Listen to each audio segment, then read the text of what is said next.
E aí, pessoal, tudo bom? Seja bem-vindo ao canal Mundo História e Ciência. Se você não segue o canal aqui, pode já estar se inscrevendo aqui para ficar sendo atualizado sobre os novos vídeos que vão saindo. Esse mês de outubro eu estou fazendo um especial aí de mês das bruxas, né, por causa do Halloween e tudo mais. Já fiz um primeiro vídeo, se você não viu, recomendo que veja, que é sobre eu fazendo uma espécie de reação a várias pinturas de imagens, né? Pinturas sobre demônios, a visão de inferno do mundo medieval, tá? Do universo, do imaginário medieval, tá bom? Sempre com recomendação de livro, fazendo umas análises mais técnicas. Eu faço no vídeo recomendação de artigos, coloco na descrição do vídeo eu coloco o link para os artigos e recomendo outros livros de historiadores, enfim, antropólogos e tudo mais. Tá? Aí ficou um vídeo mais engraçado e também com conteúdo, né? Que o objetivo desse canal é trazer conteúdo para vocês. E como eu prometi no vídeo, esse vídeo aqui que segue é falando sobre a Bíblia do Diabo, né? A famosa Bíblia do Diabo, como ficou conhecida ao longo dos anos, tá? Que na verdade o nome dela é Codex Giga, ou seja, uma espécie de livro gigante, tá? Um livro muito grande, um manuscrito muito grande, tá bom? Porque Bíblia significa uma compilação de livros, né? Então você tem vários livros dentro da Bíblia. Então, nesse livro, nessa Bíblia do Diabo, é uma compilação de vários livros sobre vários assuntos diferentes. O que acontece? Acredita-se que esse livro foi escrito lá por volta do século XVI, tá? Num mosteiro de monges beneditos, ali onde hoje é a República Tcheca, tá? Só que esse livro hoje ele está na Biblioteca Nacional da Biblioteca Nacional da Suécia, tá bom? Lá em Estocolmo. Então você pode estar tendo acesso a esse livro em primeira mão, viajando até lá e analisando o livro, ou você pode também estar procurando na internet, você pode jogar aí que ele já é digitalizado, tá? O livro todo, a Bíblia, né, toda é feita em latim, tá? Então qual é o conteúdo da Bíblia? Por que chamam Bíblia do Diabo? Porque acredita-se que tem a versão da lenda e tem a versão que os historiadores acreditam, né, teorizaram, desenvolveram. A lenda é o seguinte: um monge cometeu infrações das suas regras do mosteiro e tudo mais, e ele ia ser condenado a ser, como é que eu posso dizer, ele ia ser aprisionado vivo numa parede, né? Acho que quem já viu aí Entrevista com o Vampiro vai lembrar da cena lá que os vampiros enterram o vampiro Louis na parede vivo, né? Só que como ele é imortal, ele vai ficar lá para sempre, né? No caso do monge, não. Então essa seria uma condenação. Para fugir dessa condenação, ele diz que vai escrever um livro contendo todo o conhecimento da humanidade acumulado e que esse livro vai exaltar esse mosteiro, vai elevar esse mosteiro, vai trazer importância, relevância para esse mosteiro ali dentro daquela região, tá? Que hoje é a República Tcheca. E a lenda diz que ele teria feito esse livro em um dia, em uma noite praticamente. Só que o livro ele tem 75 quilos. Aproximadamente ele tem 310 folhas, não é páginas, folhas, 310 folhas, tá? E acredita-se que várias folhas foram retiradas, tá? Existe evidência você consegue enxergar que várias folhas foram retiradas, tá? Então a riquíssima ilustração, tá? O requinte, a própria capa, a lombada do livro, os detalhes da capa em metal, tudo isso é muito difícil de fazer, né? E leva muitos anos, na verdade. Porque, lembre-se, não existe imprensa, tá? Então o que acontecia? Era tudo feito na munheca. Devagar, não podia errar, porque errou, vai ter que trazer outra página, tudo no pincel. Então os responsáveis por escreverem as Bíblias, fazerem cópias de Bíblias e das pinturas, que eu inclusive expliquei no outro vídeo, eram os próprios padres, os próprios monges, tá? Inclusive eram chamados muitos de monges copistas.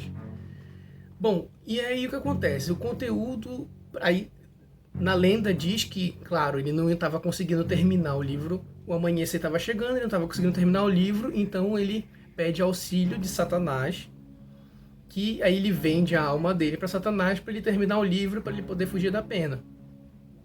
O que eu não vejo muito sentido um padre fazer isso, porque ele está se condenando à danação eterna para fugir de uma dor temporária.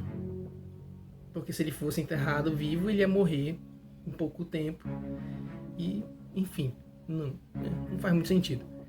Mas é isso. O que acontece? Ficou famoso como Bíblia do Diabo e criou-se essa lenda em cima porque existe uma ilustração. Eu acho que tem por volta de 15 centímetros a ilustração.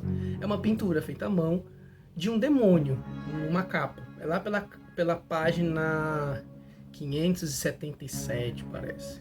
Né? Página, não é folha, página. Então, o conteúdo do resto do livro são vários, da Bíblia, né, que é um códex, é uma compilação, são vários livros de assuntos diferentes. Tá? Tem livro sobre tratados de algumas coisas botânicas, né, de ervas medicinais, tratados medicinais, tem alguns textos de exorcismo, tem orações, louvores, tem essas pinturas, então cada parágrafo é decorado, as bordas do livro todas são decoradas, pintadas. E existe a própria Bíblia, uma Bíblia traduzida para o latim, né? Mas parece que não tem ela completa, acho que Apocalipse não está nela, nessa compilação. Né? Então, os técnicos acreditam que esse livro levou um pouco mais de 20 anos para ser feito. E acredita-se que, na verdade, a condenação dele, através de traduções de textos, né, houve uma confusão na tradução e não era que ele estava sendo enterrado na parede, né, murado, vivo. Na verdade, ele estava sendo apenas aprisionado ou recluso. E por causa de uma assinatura e dedicatória ao fim do livro, ao fim desse códex, é como se fosse assim, uma assinatura de fulano ou recolhido, né? Ou seja, então acredita-se que esse monge ele se propôs a fazer esse livro para exaltar o mosteiro e tudo mais, e ele se recolheu, ele ficou recluso, né? E passou o resto da vida dele inteiro escrevendo esse livro. O resto da vida não, boa parte da vida dele escrevendo esse livro. Outras coisas evidenciam isso. Existem algumas páginas que são feitas de couro, né? De pele de carneiro, tudo mais. Tem vários tipos de pele dentro do livro, né? Para fazer a capa, contracapa, folha de rosto, blá blá blá. E algumas folhas são de vários tipos de peles diferentes. Né? Porque não existia acesso fácil a papel naquela época, tá? Então, existe algumas páginas, principalmente do início do livro, né? Da metade para frente do livro, da metade para o início do livro, que essas peles estão escurecidas, porque tiveram contato com o sol. Então, enquanto ele estava escrevendo, né, ele abria, e com o tempo esse processo de ficar abrindo, expondo ao sol, à luz do sol, para ele continuar fazendo o livro, fazia com que essa pele fosse escurecendo bastante. Tá, entendeu? Então eu deixo com vocês algumas imagens aí para vocês verem o tamanho. Acredita-se que esse é o maior manuscrito que se tem notícia medieval da Europa inteira, tá? Como vocês podem ver nas imagens, né, que eu vou colocar, ele é bem grande, né? Inclusive é até meio difícil o manuseio para não haver danos ao material, tá? Mas ele está todo digitalizado, então se você sabe latim, você pode ler diretamente na fonte, né, digitalizada.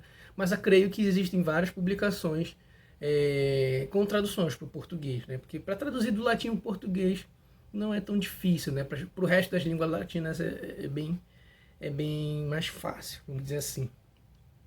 Tá? Então é isso, ficou essa lenda da Bíblia do Diabo por causa disso. Né? Acredita-se que o demônio ajudou ele a terminar o livro para ele poder sair, para ele poder fugir da condenação dele. Tá bom? Vamos dizer assim, outra coisa que fortalece que é só uma lenda, né, e tudo mais, é que a Inquisição, por exemplo, não condenou o livro, não proibiu o livro e tal. Ah, mas tem uma pintura de um demônio, como assim? Como eu disse lá no outro vídeo e mostrei no outro vídeo. era papel dos padres pintarem várias imagens de demônios, de todo tipo de demônio, da boca do inferno, do purgatório, do céu, dos anjos. Isso era muito comum, porque lembra que a população não sabia ler latim, não sabia ler grego, tá? Então, a maior parte da população no medievo não sabia nem ler. Não se engane, os nobres, reis e duques e tudo mais, muitos não sabiam ler, muitos mesmo não sabiam ler. A leitura e a escrita era algo muito restrito à igreja, tá? Então, para auxiliar a leitura tanto dos membros da igreja quanto passar de forma moral para as pessoas o que era o purgatório, o que era o demônio, as pinturas elas tinham esse papel didático, tá? Elas eram muito eficientes. Então, inclusive, se você é professor, utilize essas imagens, essas imagens originais mesmo para passar em sala de aula, né? Para os alunos, sejam crianças ou adultos, poderem ter contato com esse material, ver esse material, ver como ele era feito, como era passado para essas pessoas a imagem de inferno, de purgatório, não sei o que, senão as pessoas ficam muito com acesso só do cinema e tudo mais. E o cinema se inspira neles, tá? Se inspira nessas pinturas antigas, tá? Mas é bom sempre trabalhar com imagens mais originais, né? Para poder situar no tempo a coisa, tá bom? O próximo vídeo eu quero fazer sobre bruxas mesmo. Então, falar mais sobre os livros que foram escritos para caçar bruxas, para condenar bruxas, o que a Inquisição fazia com as bruxas. Então, falar sobre a Europa e vou falar também sobre a atuação, em um outro vídeo, vou falar sobre a atuação da Inquisição aqui no Brasil, tá? Então, deixe o seu like, deixe seus comentários aqui, façam perguntas. Esse é um texto esse é um vídeo bem simples, não tem muito assim o que falar nele. Então, qualquer coisa, se você tiver uma pergunta, pode deixar aqui que eu vou tentar responder. E, inclusive, se for uma boa ideia, se for uma boa pergunta, eu faço um vídeo falando sobre o assunto interessante que a pergunta fez. Tá bom? Até a próxima, pessoal.